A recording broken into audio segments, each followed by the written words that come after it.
Hi, my name's Dr. Daniel McKewen. I'm a senior lecturer in visual arts at the Queensland University of Technology in Brisbane, Australia.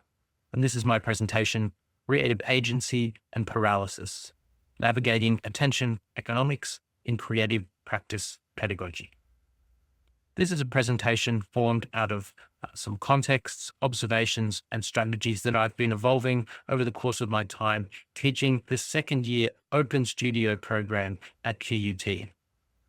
The Open Studio program is a conceptually driven, creative, critical thinking program taught in the spirit and history, ethos, if you will, of the CalArts tradition, taught by artists like John Baldessari and Michael Asher.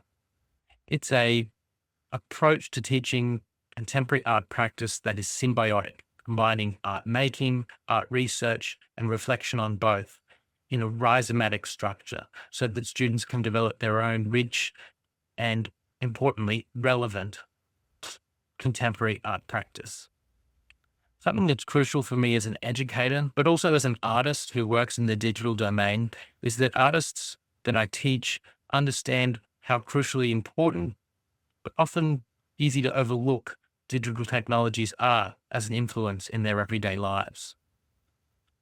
But there are some observations that I have made that I'm sure are deeply familiar to anyone who teaches in this field. Every time I ask, hope, suggest, request that a student engages with some kind of digital process in their art making, I'm often met with almost identical phrases, identical responses. Computers hate me. I don't do digital art. I'm sure these are very familiar responses to many of us in the field. But what I often find when I ask a little more and interrogate a little further on what that student's really saying or responding with here, there's a deep ambivalence, if not outright distrust of digital practices, processes, and platforms. What I've begun to think is that this hesitancy expresses something quite deep, meaningful, and important that pedagogy needs to respond to. And it's something that has emerged as distinct and arguably increasing since the pandemic. Students often go on to talk to me about how part of the problem with their digital lives is that they're never really sure what to do next. They might take photographs, but they're not really sure what to do with them. They might make digital drawings, but they're never really sure when they're finished. They might constantly illustrate digitally, but never really be sure that they're anything at all, these creative acts. Often when I talk to students about their practice, digital and otherwise, I hear the consistent refrain, I wasn't really sure what to do next. Of course, this is often followed either in actuality or by inference with some kind of version of, so I haven't done anything. I don't want to blame an app, Procreate, for example, but that does seem to be a particularly common part of this challenge, this hesitancy, this ambivalence that I'm describing. When I speak to students, they are digital centric, but digitally naive. And apps like Procreate seem to be sitting at the core of some of these challenges. I think that this challenge might be best described like some kind of paradox, a little like the Netflix queue problem. We might sit and wonder what we need to watch next on Netflix, and end up spending far too much time out of the choice abundance that we have. And I think students are often having this same problem, choice abundance in the digital tools and technologies that they have available to them, leading to a choice paralysis. As I'm sure many of us are aware, this young generation of visual art students, of tertiary education students, have often been described as digital natives. But as I'm sure you're also aware, this idea has been rightly and thoroughly rebuked since its inception as a myth, a misunderstanding, and yet it still perpetuates through many discussions of pedagogy and certainly managerial decisions involved with tertiary education. I myself have also talked about endlessly this experience of teaching these younger students who I don't necessarily think of as digital natives so much as digital natives. They are deeply immersed in digital technology, but not fluent in understanding really what it is, how it functions, what it's done, what it does, and where it's going. What I think I'm seeing in the Open Studio classroom with students who spend their entire lives focused on small screens of their phones, iPads, and laptops is that convenience has killed their curiosity. The appification of many parts of their lives has begun to overwhelm not just their idea about what choices they have, but their ability to make choices at all, to recognize them as creative possibilities. Whether it's Procreate, the Facetune app, or even their phone camera app, I think there's something about the the convenience of these walled gardens that actually begins to limit students and artists' ability to see what can happen next. I think what happens is students get caught in a vicious cycle. A framework for understanding this is to see them somewhere caught on the continuum of self-determination theory or in a loop of conscious competence.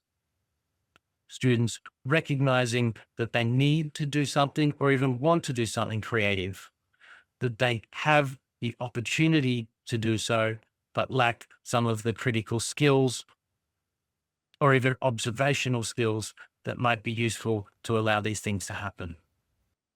I think part of this problem might also be born of assessment culture itself. Not to be dramatic, but perhaps this has created some kind of learned helplessness, that this neoliberal cascade that has affected all of tertiary education has created incuriosity as a conditioned state for students. Of course, I don't want to be misunderstood as laying the blame at the students' feet. I instead want to lay the blame at the culture in which they have been brought up. A culture of distraction, exhaustion, and not just learned helplessness, but perhaps conditioned hopelessness. I'm sure we're familiar with these ideas of platform capitalism, the attention economy. I'm sure we're very familiar as well, probably in classrooms ourselves, with the unescapable, not just correlation, but causation that we can see between screen time and poor mental health. I've never had so many students nod their heads in agreement as when I've read passages from Biffo Berardi's book, Precarious Rhapsody, when he asks, what are the consequences of this digital acceleration on our human minds, on our human bodies? I felt deeply resonant with these questions myself, as I did when I also read Mark Fisher's description of his own tertiary students as they wondered whether there was an alternative to this distracted, exhausted, perpetually monetized experience of everyday life that the digital world seems to come with. Of course, there is also, we must always acknowledge this looming specter of generative AI and the effect that this has on our students, especially our creative students' sense of hope or lack thereof for the future. So what I'm interested in doing in the Open Studio classroom for young students, for artists who are going to be the next generation of artists making culture for all of us, is to help develop curiosity and creative criticality. To do what Claire Bishop asks us and hopes for artists to do, to confront the digitization of our own existence. In the Open Studio classroom, I want to foster and model a way for students in this digitally exhausted moment to, as Joanna Drucker says, imagine otherwise, or to resist in ways, as Jenny Odell has described, through a hybrid reaction.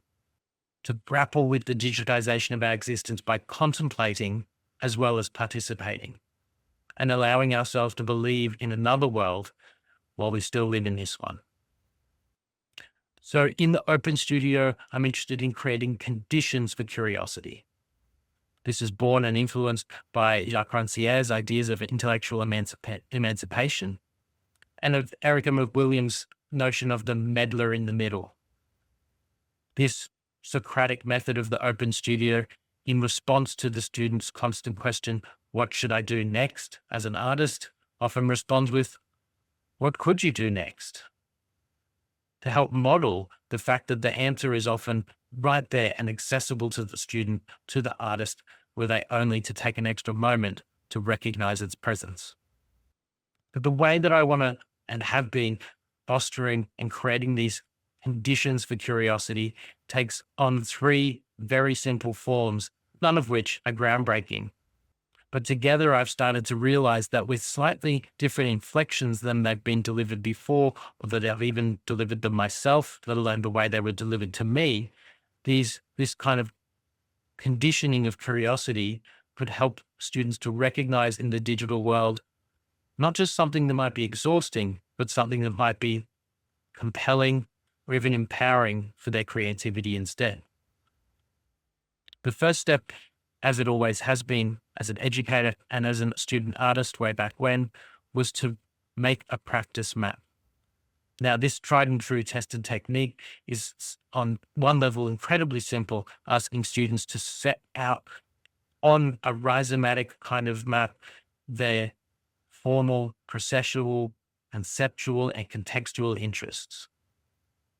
But really, what I'm asking students to do in making this practice map is to engage in a reflective curiosity about themselves.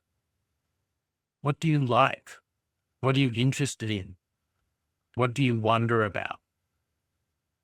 Shaping the practice map prompt or request with these kinds of questions instead begins to open up opportunities for me to ask about their digital lives. I notice you've put a lot of notes about painting here. Do you have a phone? Do you take photos on that phone? What's the difference between those photos you take on your phone and the images you make with paint?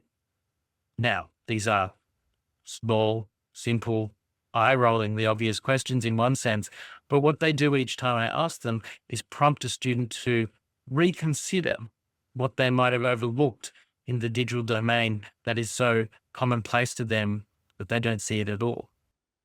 In a contextual map that maps out an array of old masters or internet, Instagram famous artists, we get to have a conversation instead about what the difference might be. Who decides what gets canonized? What kinds of things are we gaining and losing by having art engaged with on Instagram instead of in the gallery? When students map out their concepts, sometimes high, sometimes low cultural things emerge out of that mapping process. Again, allowing the opportunity for questions to be asked about what's missing from that map. Are you watching something on Netflix? Are you streaming an album this week that you can't stop listening to? Do these digital experiences, does this consumptive action enabled, empowered, offered by the internet deserve its place on your practice map alongside Monet, Warhol, Barbara Kruger, or anyone else? The second stage of this process is to engage and prompt a conceptual curiosity, to set out making tasks, again, to help prompt digital reflection. Now, as noted, these are not groundbreaking ideas. These are not particularly different in any meaningful sense than the endless array of classic art school art making tasks that every art educator sets out for their class. But in each case, when I'm prompting students, giving them what seems to be the answer to their question, what should I do next? What can I do next? Each prompt chooses to involve a digital technology almost to poke at the presupposition that students often have that a digital technology or a digital platform is not where art is to be made or found. So simple prompts like take your last text message and translate it into a new form suddenly shift a student's awareness of whether there might be material in their text chain. A request to screenshot their last Instagram post or the one they last liked, to include the caption from the post above it, and to redraw both in some new way upends the expectation and the unconscious discrete separation that they might have brought to bear upon their engagement with Instagram. They might start to see their scroll or feed as a continual consumptive process that is feeding them both text and image that could inform their own creative making. A request to crop their last phone photo to add a lyric from a song to post it somewhere else, again, provokes them to question whether their photos on their phone, the music they listen to, and the platforms that they use are even worthy of creative acts. Quite often, in response to these prompts, students turn away, students refuse, balk, or question whether they have to follow these prompts to the letter, to the T.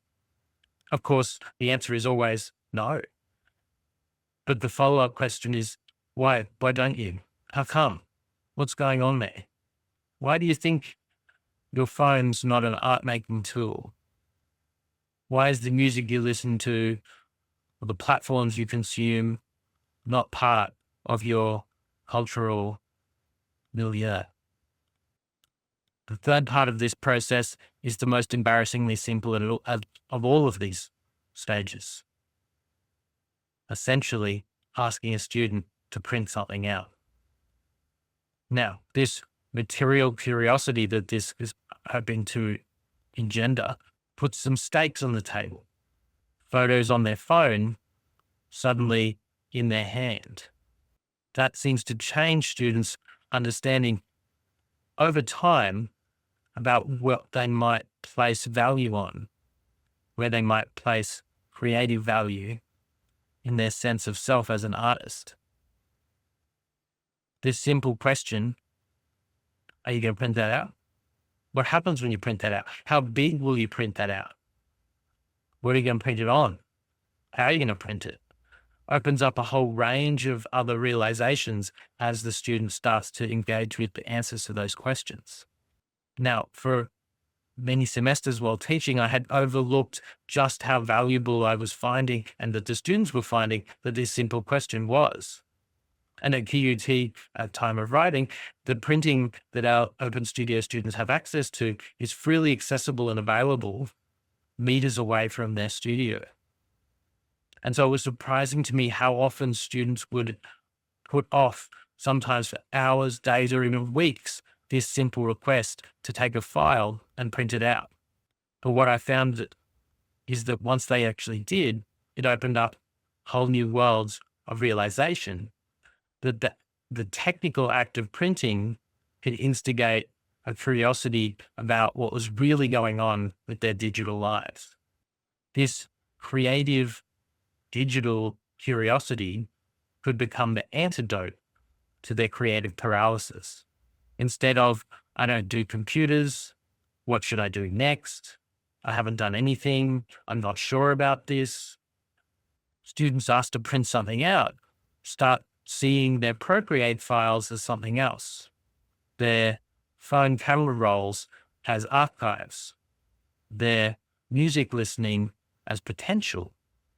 What I've found with students is that Procreate files that have lived for months on their iPad suddenly printed out once, twice, 3 or 5 times, become collages that come alive, adorned with jewels and covered with holographic film, creating these lurid and visually vibrating self-portraits, allowing a student to realize this whole time that not following through on the printout was holding back their self-expression.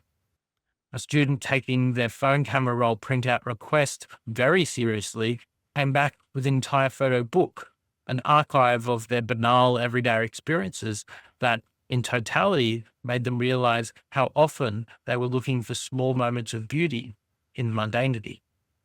A music fiend took their favorite lyrics from their songs and printed them out with a laser cutter, etching the heartfelt words that meant so much to them on acrylic and shining light through it to cast ghostly shadows of those same important words on the wall behind the sculpture.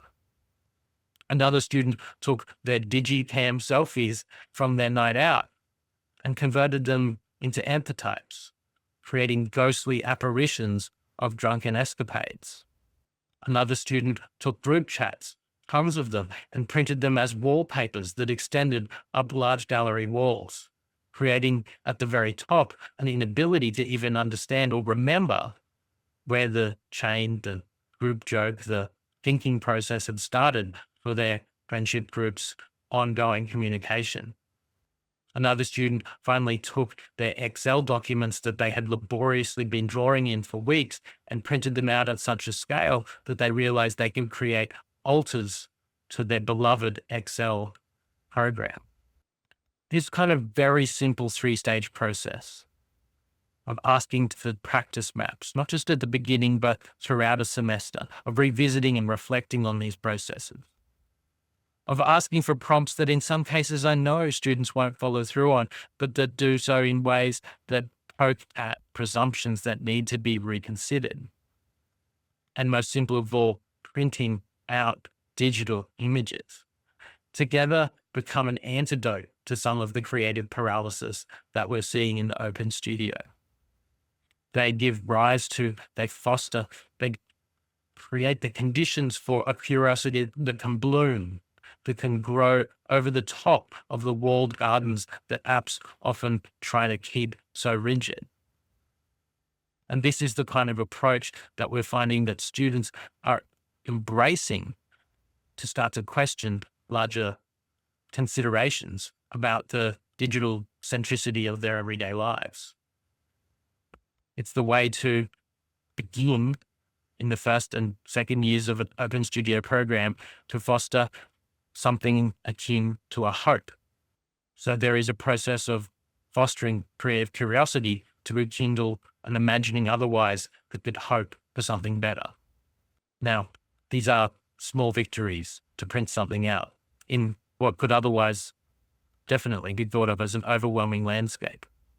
But as each student shifts from passivity to curiosity and overcomes this creative paralysis, I can see there's an opportunity for a collective response and change in how they, and maybe all of us, grapple with our digital lives. Thank you for listening.